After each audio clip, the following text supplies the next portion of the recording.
Right. 30,000 people lay dead in the Hippodrome. Whoa! Oh! 30. We're back with another Justinian series, man. Look, dude, freaking out. I just woke up. I'm gonna continue the series until it ends. Until it ends.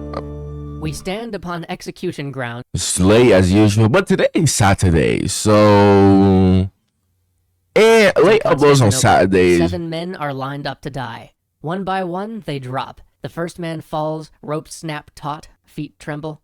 The second man falls, then the third, the fourth, and the fifth. Then the final 2 drop. There's a deafening crack, a retort that rings throughout the courtyard.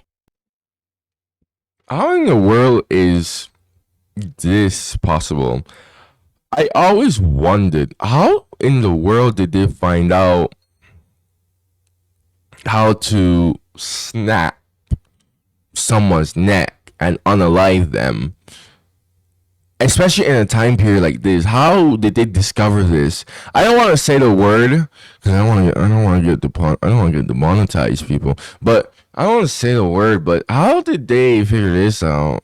It's really baffling to me how they really and truly like figure out how to like instantly just boom unalive someone just like that with, you know, using that method, you know.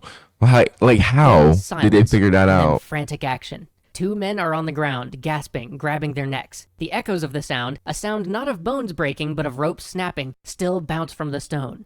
The guards look about confused. The executioner has yet to even become aware of his error. A group of monks from the nearby monastery of St. Conon, who have been watching from the crowd, surge forward to gather up the men. They can't let such suffering continue. The guards move to stop them, but the crowd bars their way. The monks procure a small boat and row the men across the winter waters of the Bosporus to the Church of St. Lawrence to ask sanctuary of the priests inside. That is crazy. Within the church, they have sanctuary. The guard commander posts men at all the exits. He'll starve them out. It's not long before a crowd starts to gather. The men who were hanged, and the men who escaped, these were men of the Demes, men of the chariot racing factions that played such a huge part in Byzantine life. The Demes, the sports clubs that had a hand in everything from running the city fire departments to making major political decisions, had become more and more unruly, more and more lawless over the preceding years. During a riot that had broken out after a chariot race... Now, my question is, right? Now, when it comes to execution, there's kind of this whole, if someone survives, should you do it again? What do you think? Give me your opinion on that. Should you do it again? Should you redo it if someone survives in execution? And in my opinion, really and truly, yes and no. I would probably say yes and no, depending on how severe the crime was, frankly speaking. A few weeks earlier, several people were murdered. A little hooliganry could be tolerated, but that was too much. Order had to be maintained in the capital, so 7 of the ringleaders were marked to die for their crimes. But 2 of them didn't die, and they would serve as the tinder that would set Constantinople alight. On January 13th, 532, the Emperor Justinian entered his box in the Hippodrome, like he would for any other race. But these races, the races to celebrate the Ides of January, were to be different. The crowd began to shout for clemency, to beg the emperor to forgive the 2 men still holed up in the church. Race after race went by, and they continued to loudly implore the emperor, but the... Yo! You know, it's funny because I hear whenever people say, oh, monarchies are bad. The people don't have power. People can't do anything. Yet, this is a monarchy. Granted, I know that the Romans like to call themselves a republic still, even though they were an empire. Like how Russia likes to call itself a republic, despite the fact that that is technically not like it's technically a dictatorship. Well, it is a dictatorship, but it still likes to call itself a freaking republic. The point is, man, that I mean the people do still have power within a monarchy, like in absolute monarchy. like you have to be so careful not to trigger the people in an absolute monarchy. You have to be so careful to make sure that their lives are so good. The emperor was silent. He'd had too much of the demes controlling his city. Law would be restored. But as the last few races were being set up, the crowd's chant changed. They began to chant, "Long live the merciful blues and greens," because, as fortune dictated, of the men hiding in the church, the ones who'd escaped, one was from each of the demes. Then, suddenly, someone shouted, "Nika!" Then the crowd, perhaps tens of thousands strong, began to shout it at the emperor. Nika was the cry for victory. It meant conquer, and usually the blues and greens would shout it at one another, taunting each other as their racers won, or encouraging their champions as they sped around the track. But here, now with one voice, the entire stadium screamed it at the emperor. The demes had always been kept in check by one another. They were never united, and so the emperor could play them against each other when the need was nearest. But here they stood as one, chanting. This must have been a terrifying moment. The emperor's Very terrifying. guard hastily led him out of his box and down the specially constructed tunnel that connected his seat in the hippodrome to the palace. The emperor was shaken, but he wasn't going to be cowed by the mob. They'd likely fall back into their rivalries before nightfall. But the mob, now united, flooded out into the streets of Constantinople, burning and looting as they went. They made their way to the palace and set the palace gate ablaze. But the fire spread. Oh. First, the Church of Sancta Sophia, the great center of worship for the capital, caught alight and was consumed by the flames. Oh no, no, The no. baths, the great baths of Zeuxippus, the baths built by Constantine himself when he founded the city, adorned with treasures assembled from around the world, fell victim to the flame. The ash and tinder of antiquity floating off into the night sky. By dawn, much of the Augustium, the palace quarter, was in cinders. But when the city woke, it wasn't the stunned and subdued city Justinian had hoped for. For 5 more days, the riot burned through the city. The palace was under siege, the prison was razed to the ground, and its prisoners loosed. And through all this, fire. Fire spread through every quarter. Bro, again, that's the thing about, when you're in a role of a dictatorship, bro, whether it be absolute monarchy or any type of dictatorship, dude, you, like, unless you're in North Korea, and North Korea, I'm bringing up North Korea because the way what they did, they were aware of how the people are so, like, how much power, like, the people have when they're, like, in mass, when they're in a group. So what North Korea did, long story short, is that they just brainwashed the newer generations, knowing that the older generations eventually gonna die that can't be brainwashed, and it worked, right? So they don't have to worry about that unless, like, you're a dictator and you do something like that. You do something like what North Korea did. Like, you are still at the mercy of the people very much. So whenever I hear all these people say, "Oh, but in an absolute monarchy or absolute dictatorship, whatever say goes, and there's nothing that you can do," which is complete lies, complete lies. Because let me tell you something, man. A dictator would rather live lavishly in peace than have a riot, a mob, or a civil war happening. Okay, so. I mean, I there's so many people who likes to say that, "Oh, democracy is so great, and that's like their main point that they love to bring up. And yeah, that's my rebuttal to that. Its way through My the personal wooden opinion to timber, that. leaping from house to house as the riot raged around it. And the riot itself was a servant of the fire, keeping those who would try to stay it, those who were part of the bucket brigades or part of the civic corps, fighting in the streets while the city burned. And then, on Sunday the 18th, as smoke covered Constantinople and nearly a quarter of the largest city in the world lay in smoldering ruin, the crowd again gathered for the games. Justinian... What?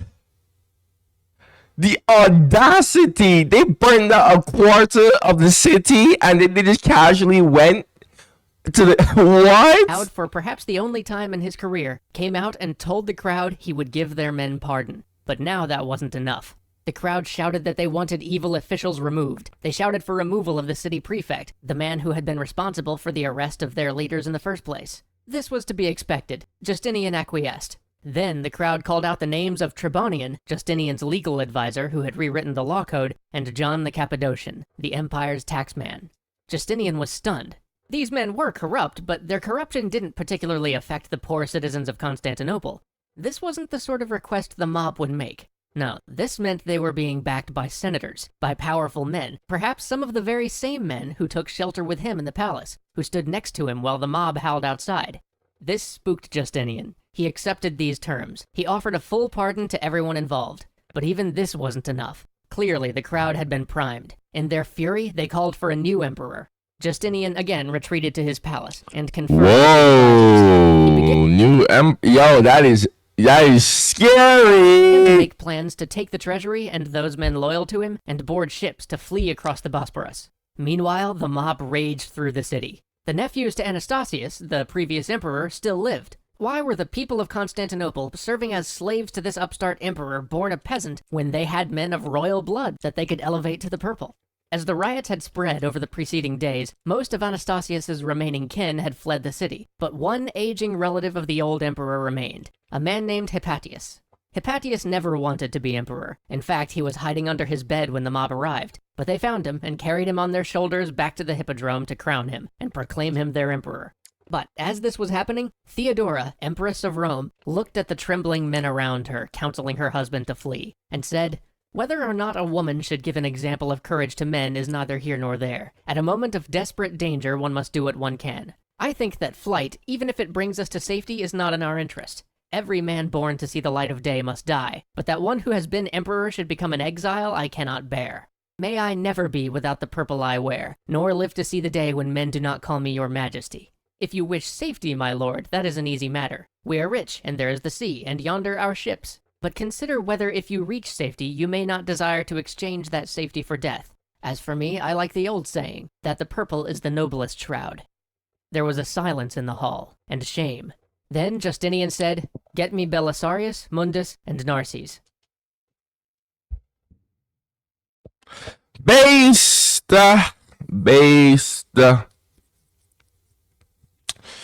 Once again, bro, a lot of these reactions that I do, like every time there's always a woman that shows up, like, I love it, but it really just makes me feel disappointed and ashamed of what our generation of women have turned out to be.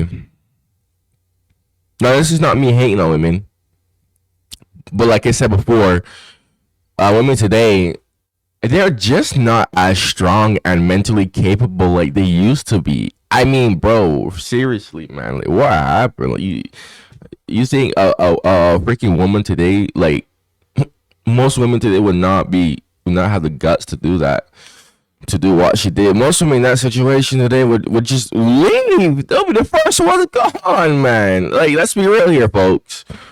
I mean, don't get me wrong, like, men themselves have also kind of, like, destroyed women alongside them, too. Don't get me wrong. But it's like, man, what happened, man? Every time I'm doing these reactions, man, the woman always steps up, man. I just have to shake my head.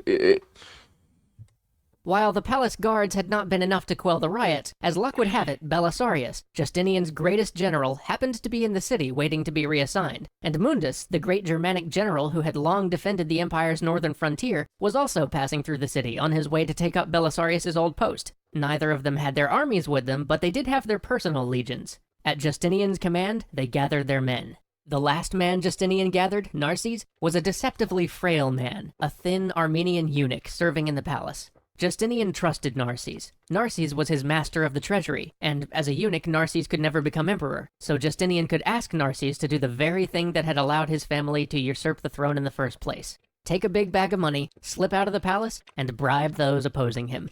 Narses made his way to the hippodrome, unnoticed, quietly following the stair that took him to the box where the leaders of the Blues stood as the crowd shouted and cheered for Hypatius. Narses reminded them that Justinian favored the Blues, and you know that Hypatius guy's a green, right? Before putting a small stack of gold in each of their hands. Soon after, members of the Blues started to silently disperse. But the hippodrome was still filled with tens of thousands of Blues and Greens milling about the arena floor.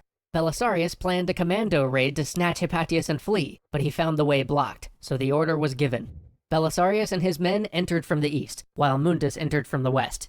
They marched in a line, cutting down all before them. People panicked and fled, clambered over each other, were trampled as they ran, but impassive, the soldiers marched on. Ay, At the ay, end of the day, ay. 30,000 people lay dead in the hippodrome. and Justinian's reign was never challenged again. Oh, 30. Oh, damn, man. Wow. Join us next week as we watch Justinian rebuild Constantinople, and Belisarius sets out to recapture the West. Oh, 30,000. Ugh. Well deserved. Let's be real. Play silly games, win silly prizes, but still 30,000, dude. The reason why I give react like that is because, dude, like those are potential future tax-paying collectors that you can't really replace. You can't really replace, man. Like, oh my gosh. Look, man, you made it all the way to the end of this video. If you like my reactions, go subscribe. Go check out my other reactions on my channel. Go like the video so that my videos stay on the algorithm. If you got any suggestions, go comment down below. Thank you for watching, and goodbye.